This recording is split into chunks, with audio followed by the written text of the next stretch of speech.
El 20 de julio de 1973, Bruce Lee murió trágicamente a la edad de 32 años. Bruce Lee llegó a Estados Unidos como inmigrante, pobre, pero rico en talento y ambición. Su objetivo era Hollywood, pero su viaje lo llevó desde las abarrotadas calles de Hong Kong hasta la fama mundial. Hoy regresamos al cementerio Lakeview de Seattle, donde su tumba se convirtió en un lugar de peregrinaje tras su repentina muerte en 1973. Durante más de medio siglo, su tumba permaneció intacta, un símbolo de paz y recuerdo. Luego, en 2025, durante un mantenimiento rutinario, los trabajadores encontraron algo que nadie esperaba. Bajo la piedra yacía una verdad oculta que reavivó la fascinación y despertó emociones en todo el mundo. Para entender por qué ese hallazgo fue importante, debemos retroceder al principio de todo. Nacido como Lee Jun-fan en San Francisco en 1940, mientras su padre estaba de gira con una ópera china, las raíces de Bruce estaban firmemente en Hong Kong. Creció allí en medio de las dificultades de la posguerra y aprendió a defenderse solo, convirtiendo las peleas callejeras en entrenamiento puro. Ese fuego se combinó con la disciplina cuando estudió Wing Chun con el gran maestro Ip Man. Bruce absorbió técnica y una nueva filosofía: eficiencia, adaptabilidad y expresión personal. A los 18 años, tras aumentar los conflictos en la calle, regresó a Estados Unidos y se estableció en Seattle con casi nada de dinero. Se matriculó en la Universidad de Washington para estudiar filosofía y abrió su primera escuela de artes marciales. Lo que diferenciaba a Bruce no solo era su habilidad, sino a quienes enseñaba. En una época en que las artes marciales estaban a menudo limitadas por líneas culturales, él acogió a estudiantes de todas las razas y orígenes. Esa decisión enfureció a algunos tradicionalistas, pero plantó las semillas para una revolución. Entrenamiento y Jeet Kune Do. Combinando Wing Chun con boxeo, esgrima y su propio pensamiento, Bruce desarrolló el Jeet Kune Do, su expresión personal en lugar de un estilo rígido. Absorbe lo útil, descarta lo que no lo es, escribió. Para él, las artes marciales no eran solo combate, eran una forma de vivir. Se entrenaba como un científico del movimiento, mezclando trabajo de pesas, cardio, flexibilidad y ejercicios de velocidad en una rutina que presagiaba las artes marciales mixtas modernas. Llevaba un registro obsesivo de sus entrenamientos y estudiaba anatomía y filosofía, garabateando notas en los márgenes mientras fusionaba ideas de Oriente y Occidente en algo nuevo. Hollywood y Hong Kong. Hollywood lo notó por primera vez como Kato en El Avispón Verde. Bruce convirtió un papel secundario en un fenómeno cultural, tanto que en algunas partes de Asia la serie pasó a conocerse como El Show de Kato. Sin embargo, Hollywood seguía encasillando a los actores asiáticos en estereotipos. Frustrado por el encasillamiento, Bruce regresó a Hong Kong y tomó el control. Escribió, dirigió, coreografió y protagonizó éxitos como Puño de Furia y Operación Dragón. Estas películas no solo mostraron su velocidad y fuerza, sino que rompieron barreras culturales y establecieron récords en la taquilla. Muerte y misterio. El 20 de julio de 1973, a los 32 años, Bruce Lee falleció repentinamente en Hong Kong. Estaba en el apartamento de la actriz Betty Ting Pei, supuestamente sintiendo un dolor de cabeza.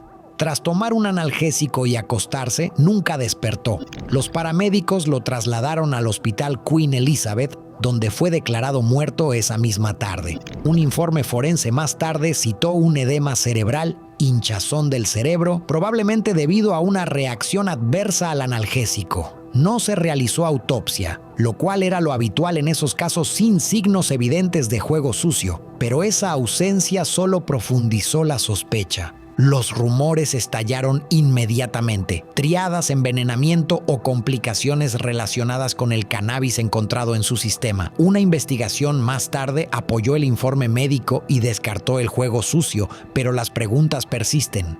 ¿Cómo podría un hombre en su mejor forma colapsar sin previo aviso? Hong Kong se llenó de decenas de miles de personas en duelo, y los homenajes llegaron de todo el mundo. Su viuda, Linda Lee Cadwell, se mantuvo serena en medio del dolor, decidida a honrar su memoria. Entierro en Seattle.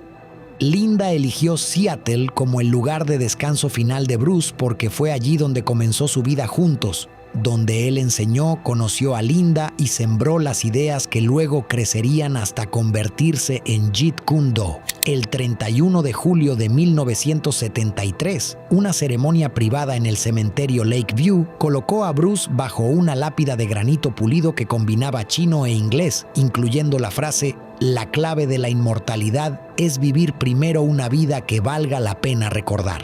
Durante décadas, los fanáticos dejaron flores, cartas, equipo de artes marciales y notas personales. La tumba se convirtió en un aula, un santuario y una fuente de fuerza. Durante 52 años permaneció sin ser perturbada hasta 2025. Innovador social. La influencia de Bruce se extendió mucho más allá del cine y la lucha. Derribó barreras raciales y culturales en un momento en que muchas puertas estaban cerradas. En la América de los años 60, las artes marciales a menudo se mantenían dentro de comunidades étnicas. Bruce enseñó abiertamente a cualquiera que quisiera aprender. Jesse Glover, un afroamericano, se convirtió en su primer estudiante y asistente de instructor. Taki Kimura, un japonés estadounidense, se convirtió en un protegido de confianza. Bruce entrenó a boxeadores, bailarines, actores y atletas. El más famoso, Kareem Abdul-Jabbar, quien luego apareció junto a él en Juego de la Muerte. El mensaje de Bruce, ser adaptativo, inclusivo, imparable, reformó la manera en que las personas pensaban sobre la identidad y la maestría. Filosofía.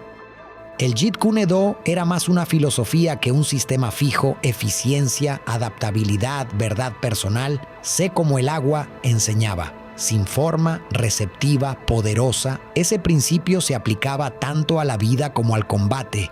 Fluir cuando sea necesario, estrellarse cuando se requiera, pero nunca estar confinado. Su biblioteca personal abarcaba desde clásicos chinos hasta filosofía occidental y garabateaba notas mientras leía.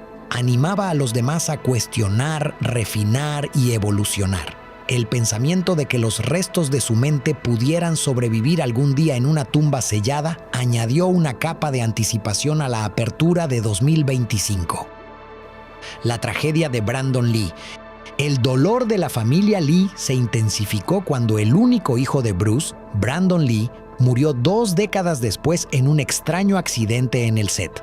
Nacido en 1965, Brandon entrenó en artes marciales, pero buscó su propio camino, mostrando una prometedora carrera en películas como El enfrentamiento en Little Tokyo y Fuego rápido. Mientras filmaba El Cuervo en 1993, una pistola de utilería contenía accidentalmente una bala real y lo hirió fatalmente. Tenía 28 años. Los investigadores más tarde atribuyeron la culpa a la negligencia y a los deficientes protocolos de seguridad. El funeral de Brandon se celebró en Seattle y fue enterrado junto a su padre. Sus tumbas adyacentes convirtieron el lugar en un sitio de doble recuerdo. Decisión de abrir la tumba.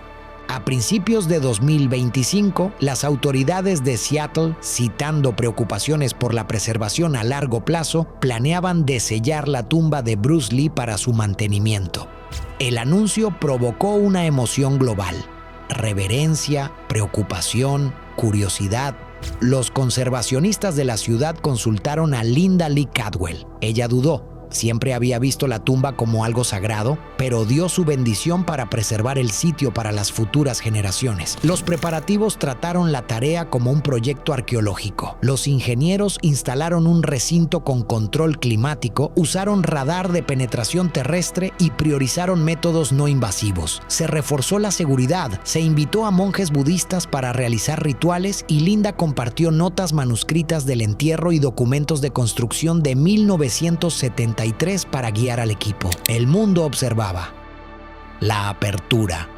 En una tranquila mañana de 2025, con los monjes cantando al amanecer y Shannon Lee presente, el equipo comenzó el trabajo cuidadoso. Cada instrumento fue esterilizado, cada paso fue preplanificado. El sello de granito, desgastado por las décadas, fue retirado para revelar capas de sellado protector diseñadas en 1973, compartimentos de incienso, envolturas de seda y cámaras selladas al vacío. El equipo de preservación utilizó iluminación de bajo calor y monitoreo ambiental en tiempo real. Linda explicó el significado de cada elemento, cómo la tradición y la previsión se combinaron para proteger lo que yacía dentro. El momento se sintió como cruzar un umbral hacia un mundo detenido en el tiempo.